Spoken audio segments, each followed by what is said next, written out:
States Congress of the Lend-Lease Act, these were the first three climacterics of the war. The fourth came at 4 a.m. on June the 22nd, 1941, when Hitler invaded the Soviet Union. Now, Britain had a tough fighting ally in Europe. 6 months later, America reeled under the shock of Japanese treachery at Pearl Harbor, then flexed its mighty sinews for total war. Before Congress, Franklin Delano Roosevelt pledged his faith in a victory that he never lived to see. No matter how long it may take us to overcome this premeditated invasion, the American people in their righteous might will win through to absolute victory. Now it was global war.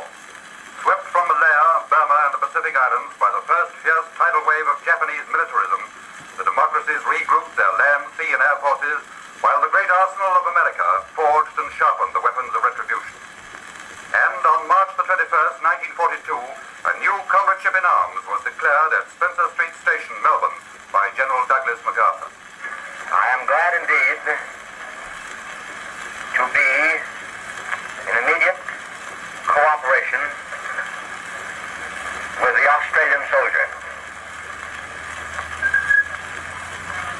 I know him well from World War days and admire him greatly.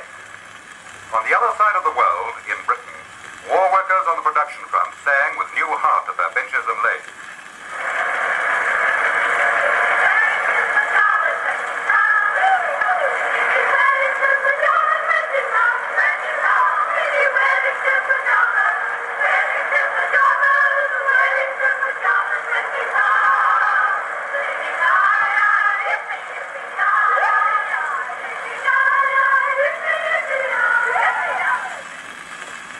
Surrey wood one night, the BBC set up its microphone to capture the song of the Nightingale.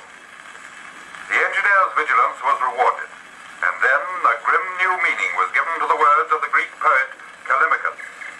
Thy nightingales live on, I hear them sing. E'en death spares them, who spares not anything.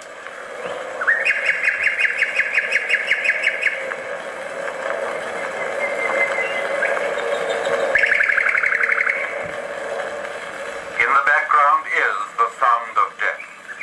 Death airborne by 1,000 British bombers droning out to strike at the heart of Hitler's Reich. Listen now to a recording made inside a Lancaster bomber as it weaves over the German capital. Through the intercom, the crew is reporting its battle with a German night fighter. Where is he, rear gunner? Can you see him? Down! Down! Down! It's dropped down!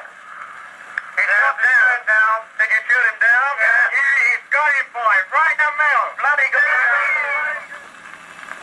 But now, 2,000 miles to the south, Rommel stood with his Africa Corps at the gates of Kara, and famine threatened the besieged Mediterranean fortress of Malta. Suddenly, a new spirit swept through Britain's 8th Army. The officers caught it first when they assembled at Army headquarters on August the 13th, 1942, to hear their new commander, General Montgomery. Here we will stand and fight. There will be no further withdrawal. I have ordered that all plans and instructions dealing with further withdrawal are to be burned, and at once. The great point to remember is that we